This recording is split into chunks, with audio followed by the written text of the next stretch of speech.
All right, all right. How y'all is everybody doing? How All you doing, right. Harold?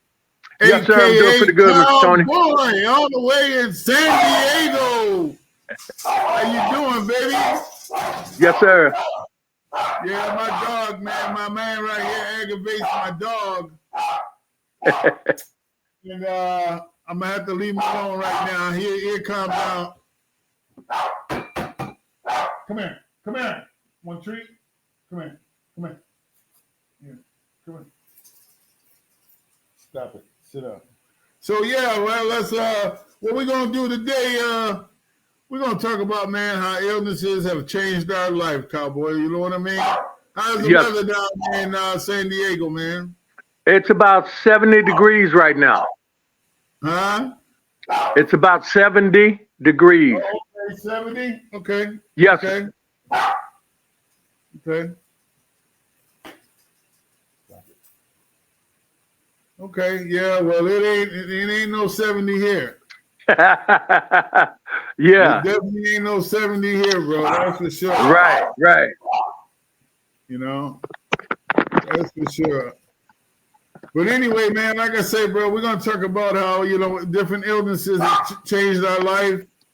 And go ahead and tell us a little bit about you, man, and then I'll tell a little bit about me. Okay. Okay.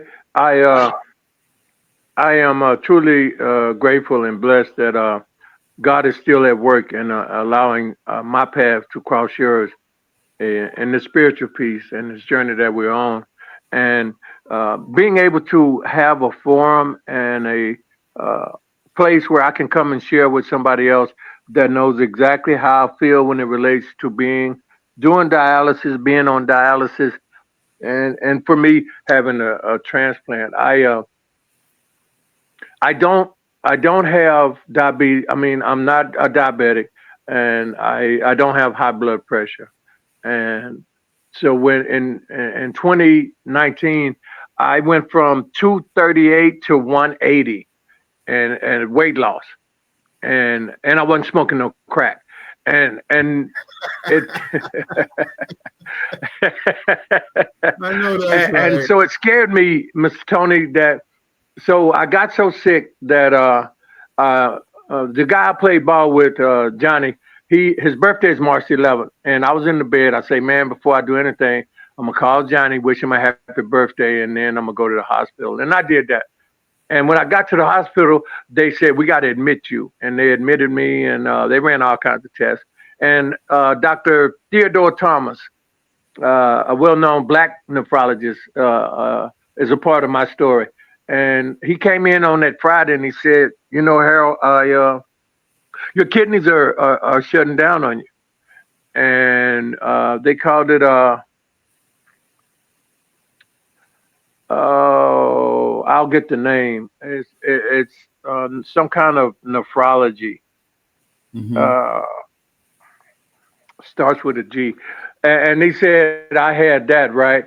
And then he went on to say that my disease came from APOL1, which is common among black men. Only black men Okay. get it. And I related to Alonzo Mourning and Sean Elliott. Alonzo played for Miami Heat, and Sean Right. Elliott played for San Antonio. And the story was Alonzo went to play in the Olympics, got up in the air, landed. His wife was getting ready to have a baby. And so he had to turn around, get on the plane, and come back. And when he got up in the air, his ankles were fine. And when he landed back in Miami, his ankles were swole. And they took him straight to the hospital, man. And he was fortunate that he had the finances to be able to get the money to pay for a transplant. And he thought he was going to be able to play again, but he wasn't. Right. And Right. right, and what I found out, Mr. Tony, is that APOL1 it comes from Africa, and it's only common in black men. Is that right? And I wasn't aware that that was going to be a part of God's plan, and continuing continuing to allow me to vessel to help somebody else. And I always say that because, see, when I started doing dialysis, man, and I never suffered from depression, and I know what depression is like now. In 2019, I went into a depression, man, and I had to make a decision. Do I want to live? Do I want to die? And so I'm certified in working in the field of substance abuse. And one of the questions I asked somebody before I started working with them is I asked them a question: do you want to live or do you want to die? And Mr. Tony, I had to look in the mirror, and for the first time, I had to ask myself, do you want to live or do you want to die? Harold, and that's what a lot of us have to think about. No matter what type of chronic illness that we come with, we have to look in the mirror and ask ourselves, do we want to live or do we want to die? And, part of me wanting to do this is to be support to people who think because they do wind up with some type of illness that life is over, which is not. And Right. What I know for a lot of black men, what I've learned in the past, they don't like going to the hospital. And so I try to be that advocate guy to say, hey, man, you need to go. You better off going than to throw in the towel, because it might not be as bad as you think it might be. And we have to understand that all things are possible, to a higher power or God, or however you want to call it, if we just believe, right? And, Right. And the thing about it, man, is that I want people to understand that, man. Listen, like for me, my dialysis and my sicknesses. First, I mean, I had a hemorrhoid type of surgery, and then they had a cyst on my leg about that big, and I couldn't really work no more. I couldn't work no more. So I wound up getting on disability, and while I was on disability, my kidney went. So once my kidney had my creatinine had started getting real high, and I was getting a lot of fluid build up. I kept going to the hospital with all this fluid on me.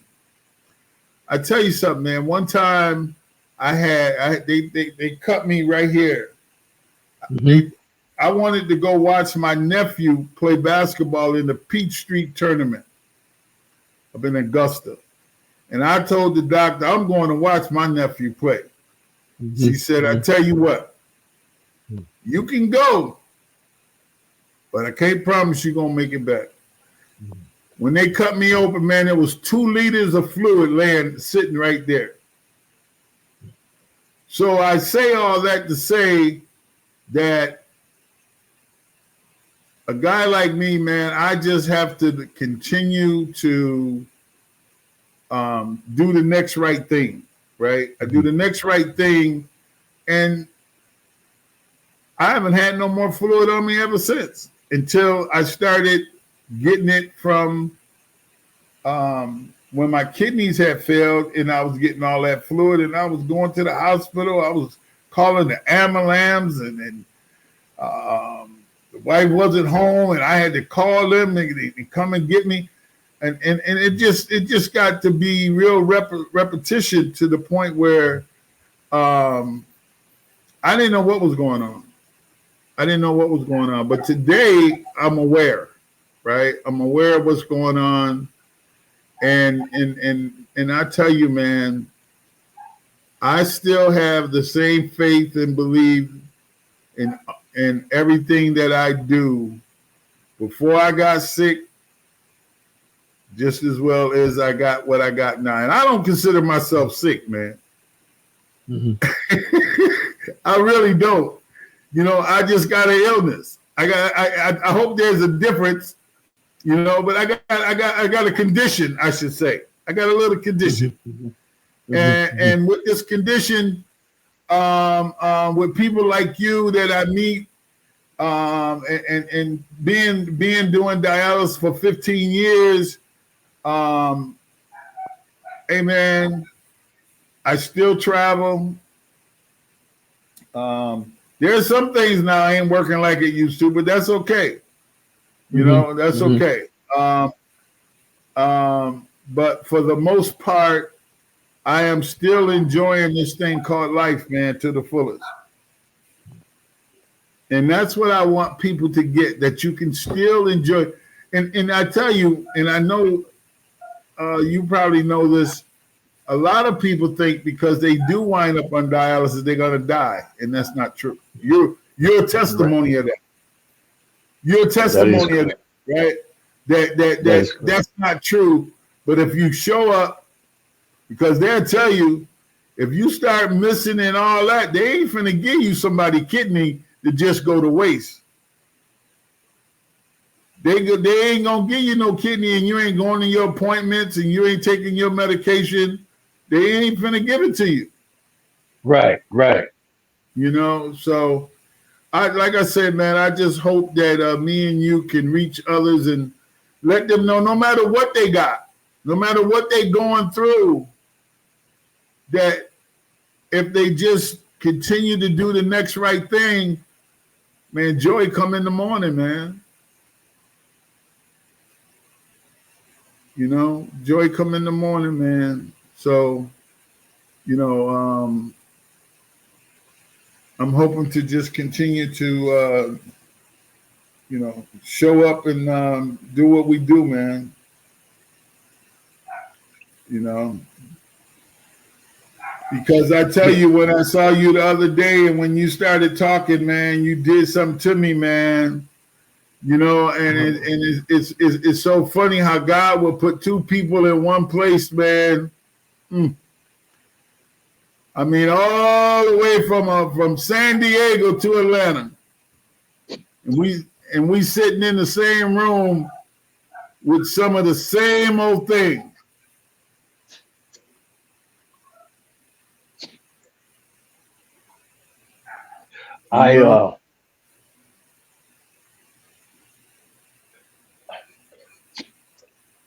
Big bro, you'll be a big part of my story, man, because ain't no way in the world I'm gonna be in a meeting and the brother sitting up there leading that's been around for a while like I have, and probably a little longer, sit there and hear me share. And then, man, give me the juice at the end of the meeting. I already knew you were sharing with Brother Hawkins. You say, I have something personal I do on Mondays, Wednesdays, and Fridays. And when you said that, that was enough right there, huh? You ain't have to say no more. I'm like, Mr. Hawkins ain't got a clue. But I'm sitting there away from San Diego and the meeting ain't started yet. And I'm saying, wait a minute, man, that man just told my story. I said, and I did dialysis on Mondays, Wednesdays, and Fridays, man. That can't be nothing but. Right. And then you share. And when you share, Doc, oh, wow. See, if I don't make that choice and looking in the mirror saying I want to live, I don't get the joy and the spiritual peace I get right now, seeing your face and get a chance to see you in person from San Diego to Atlanta in a greater cause. God, see, I had to hold on to get to this piece right here. See, if I don't hold on, keep going to meetings, keep doing what I'm doing, and not thinking it's about me, It's about somebody else, man. That God keep reminding me. I have so many examples, big bro, of sharing with you. The humility has to remain my cornerstone. What do you mean by that, Harold? Is because if I don't remain humble, I don't stay in the centeredness of seeing how God keep telling me the blessing ain't about your ass, Harold. Even if you do dialysis, it's a brother named Tony over there in Atlanta, man. He gonna help you along. Y'all gonna be on the platform to where y'all can be able to help somebody else. Cause see, they asked me early on, They say, Harold, now that you have the transplant, are you willing to have somebody else that may be? That's what I'm talking about, right? I'm that piece. That piece. Now that you done got yours, not what you're willing to do, Harold. You done got yours.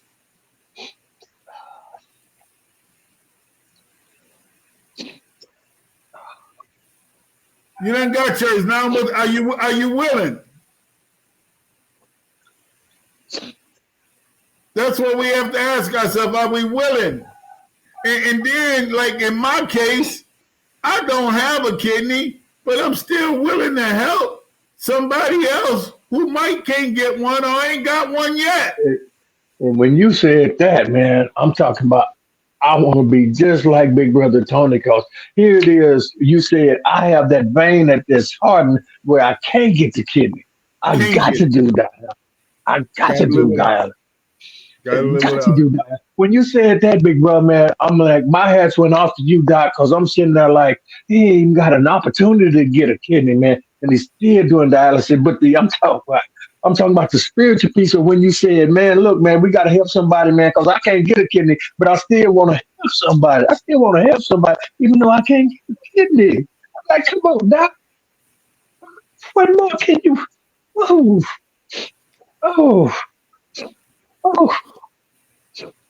Oh.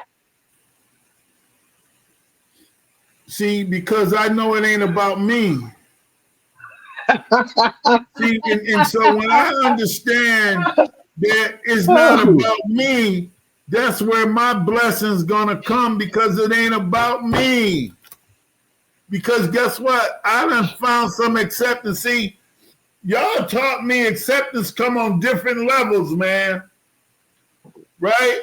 Do I believe, or do I really, really, really believe that I'm still going to be all right? And listen, man, I keep waking up every morning, man. So he keep showing me he got me, because I'm up every morning. And that's why I share with some people, listen, if I can wake up and be as grateful as I am with the stuff that goes on with me, and all your organs work, all yours work,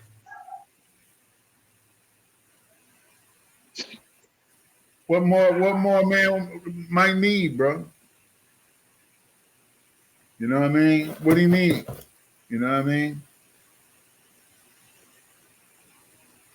So, and I've been trying to do this for a while. I just hadn't found the right time to get everything done.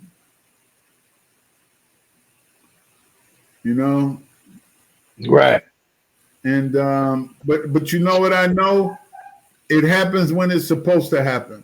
And it didn't happen until I met a brother named Harold, all the way from San Diego. You know? And see, you know, I share with people, it's not just us that go through, it's our family members that go through too. You know? Because there's family members that's sitting in the corner, and they wondering and worrying, is he gonna be all right? Is he gonna be all right? You know, and you letting them know, listen, I'm still smiling. You know, I mean, I got a granddaughter, man, that she gives me the strength, man, to never say that to allow me to know that I can't give up. See, because I'm looking to still be a better grandfather than I was a father. That piece. You know what I mean?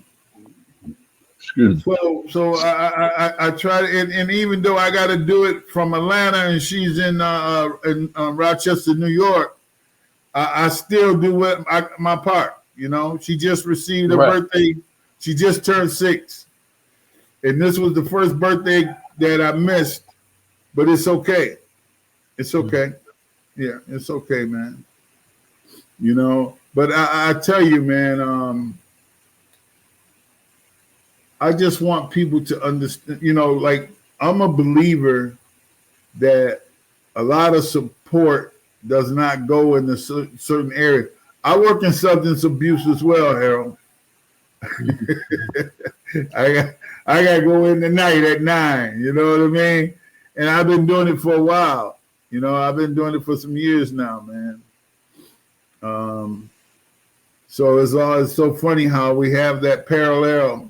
You know what I mean? You know what I mean? The ties that bind us together. The ties that bind us together. You know what I mean? Yeah, man, that part. You know, and so like I say, you know, we got support groups for AA, NA, CA, you know, you name it, they got it. But for illnesses, I don't see a lot of it. So this platform that I'm hoping that me and you can, you know, keep remembering that it's not about us. You know, it's not about us. You know, and see, the thing that I'm learning is that the more that I look to give, I get joy from that. Yeah, I get joy from that. You know, just knowing that I'm willing. See, I'm going to continue to believe, man, and see that little hash mark on that thing. I'm going to continue to believe, bro, until they put the hash mark up for me. Right. That I'm all right. Yeah, man, I'm going to continue to believe, man, you know, and however this thing allow me to help somebody else. Exactly. Hold on, I got to bring somebody. I got to see who this is. I got to bring them in. No, you don't need to bring me in, Tony. I'm just hanging out, man. All right, well, I'm gonna remove you then. All right, but yeah. But you know, like I say, man, I just want to be there, you know, because there's a lot of people with other illnesses besides dialysis that like I got a liver problem. You know, I got a liver problem. If I don't take this certain medication, it'll have me in where I'm in a I guess what's the right word? Don't know where I am mode. You know? Yeah, don't know where I am, don't know what's going on.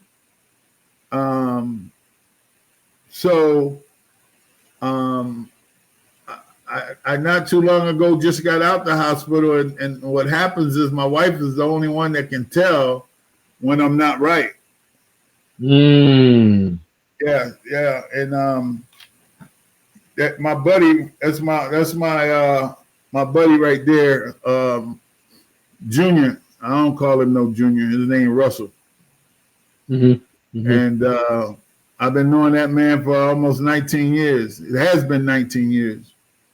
And he done seen me in the hospital a whole bunch of times, but he came to see me this last time and said, man, that wasn't like you. But it's the love that some people brought to me when I was up in there that I was able to come out that thing, man. I mean, man, we'd be surprised, man, what TLC do for you. Right. You know, that tender love and care, man, it'll do something to you, man. And I got some guys down here that really love me, man.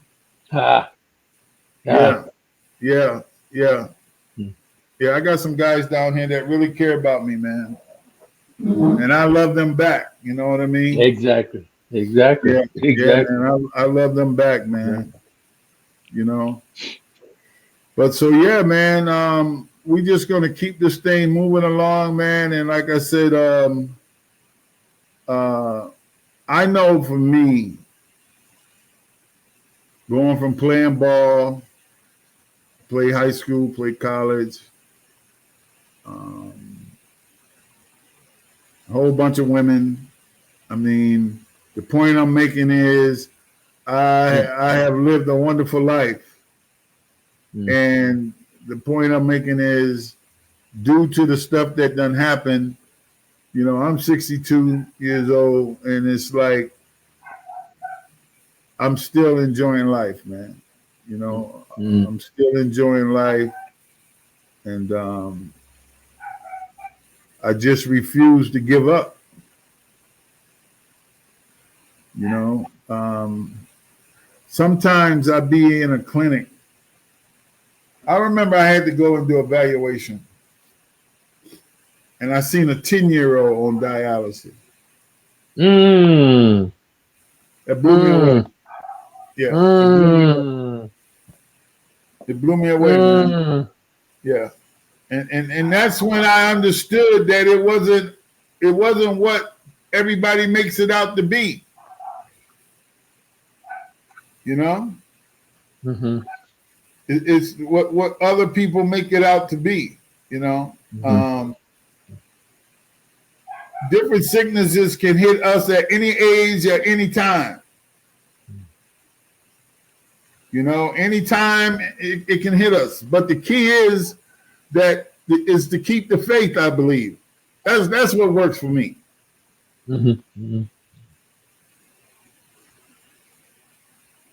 You know, that's what works for me, Harold. I have to just keep the faith. And I know God is gonna move. And then the more that we keep doing this, and the more that you know, I want to continue to come up with different topics. Okay. You know, different topics.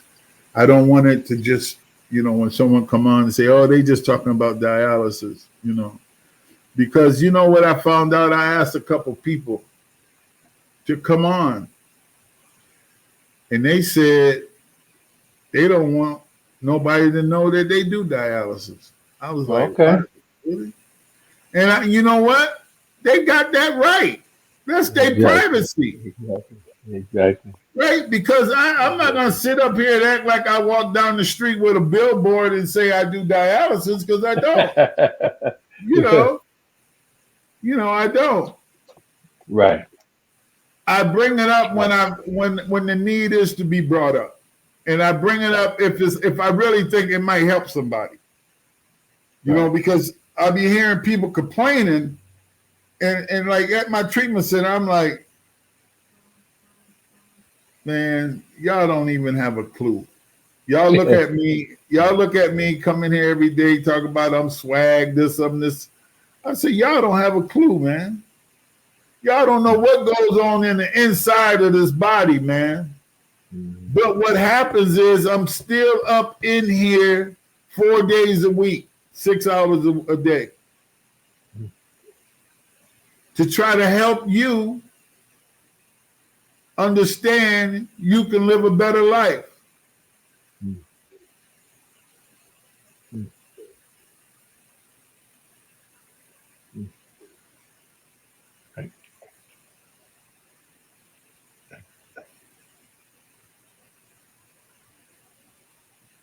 And you healthy. You healthy. You healthy. I had another brother that was supposed to come on. He came on last week. He just got a kidney as well. So I'm starting to see a lot of people. Hey, hell, you want to know something, man? I don't know how old you is, but I'm pretty sure ain't. I'll be 60. I'll be 60 come my next birthday. Listen, man. So when we were younger, man, I ain't know nobody on dialysis. But you know what I found out? You know what I found out? It's been I think now 40 years that these machines came out. Before Wow. that, before that, you just died. Right. You didn't go on. They didn't have nothing for you to go on to. Right. That's why My I'm dad. believing. Hey, you want to hear something crazy? You Go want to ahead. talk about some faith? I'm believing if I keep on holding on, they're going to come up with something for me. Something. Wow. Wow. They're going to come up with something for me, man. Wow. Wow. Wow. They're going to come up with something for me. I believe that, man. Man, listen here, man. I'd have been to Birmingham. I'd have been to Tennessee. I'd have been all through Atlanta.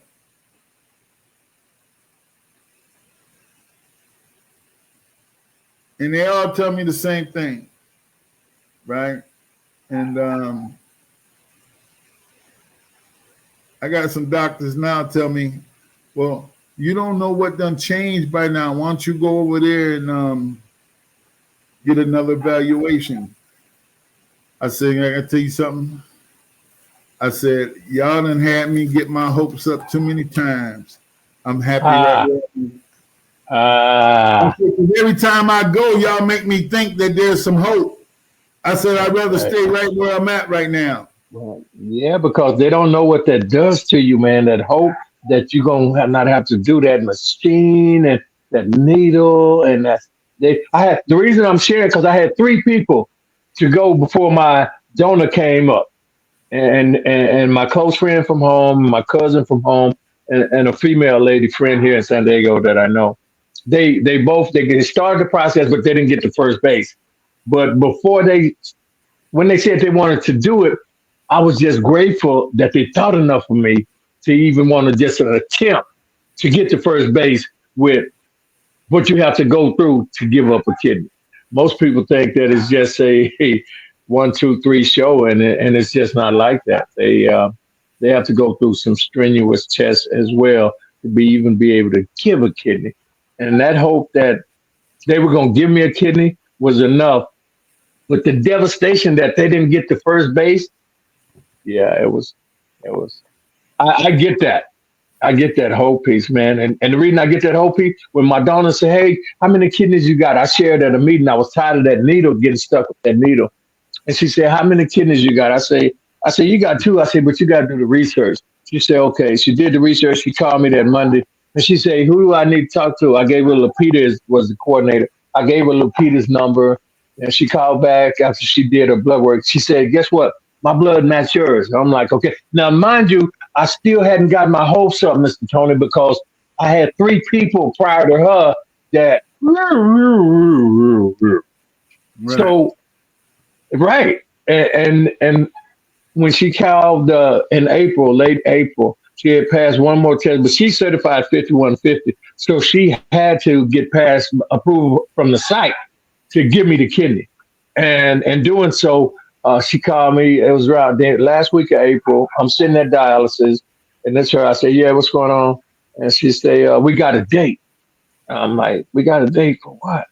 She said, the date I'm going to give you a kidney. I say, oh, really? Okay. Now, mind you, I'm at the finish line because she said she didn't pass all the tests, Mr. Tony. All the tests. She said, I got to see the site. And I'm like, watch that motherfucker be the one that denied her from giving me the kidney. Right? And God had a better plan. Heard all the yeah. And she said, I'm going to give you a kidney on June the 20th. And I'm like, you ain't going to give me no kidney on June 20th. That's my little sister's birthday, June the 20th. Yeah, my little sister's my heart, right? And she said, yeah, I'm giving you a kidney on June 20th. And she did. She laid on the table June 20th. And then I came in behind her and she gave me a kidney on June 20th. But the whole piece that you had of somebody being able to help you to get off that machine, and because your life becomes different. What do you mean by that, Harold? You have to limit to what you drink. You have to watch what you eat. Then you have to, if you're going out of town, I flew to Vegas and I flew to Texas to see my people, but I had to call ahead of time and say, look, I need a dialysis machine in Houston. I need a dialysis machine in Las Vegas. When I was there for the, this week, it was this time last year when I was in Vegas. I mean, in 21 that I went for the, it was Christmas time and they have the Cowboy Christmas in Vegas. But the essence of hope of somebody being able to help you. And once she gave me the kidney, I love the mantra piece of my primary purpose is to be of maximum service to God, of my understanding, and people just like you. But it went to a greater level, Mr. T, because now my expectations superseded the level of doing shit without any expectation. See, my donor wasn't fucking me and we wasn't in no relationship or nothing. God used her to give me to make my ass see that it's not about me. And the greater responsibility I have is making sure I help somebody else and not expect a nickel or a dime or a piece of ass or anything. Yeah. Yeah. It rocked me into that dimension. They talk about the fourth dimension, but I don't know if it was the fourth dimension that I rocket into, but I know it's a level that I never even. Okay then. Okay. Okay then. Okay then. Okay then. Yeah. How about that one? Okay. And I don't, Mr. Tony, I don't need to, but I'm going to share with you my sponsee. I'm meeting him at 4:00 so we can finish doing he finna finish doing his 12 step tonight. And that's at 4:00, which is right down the street from me.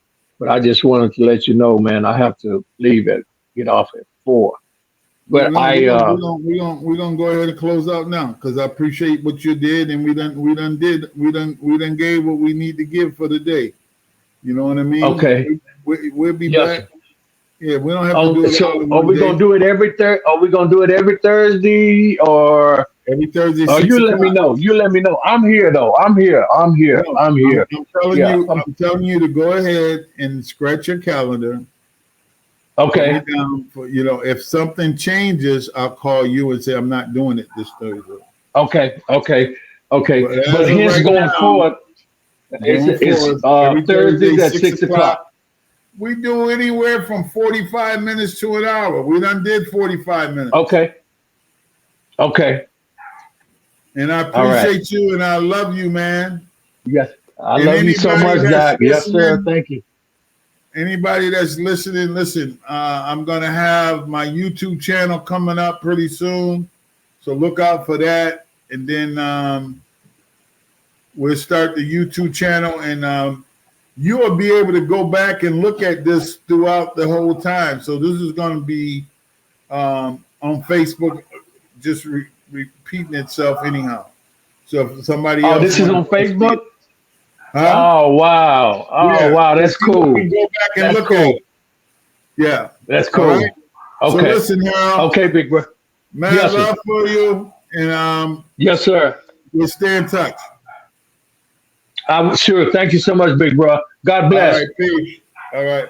All right. All right.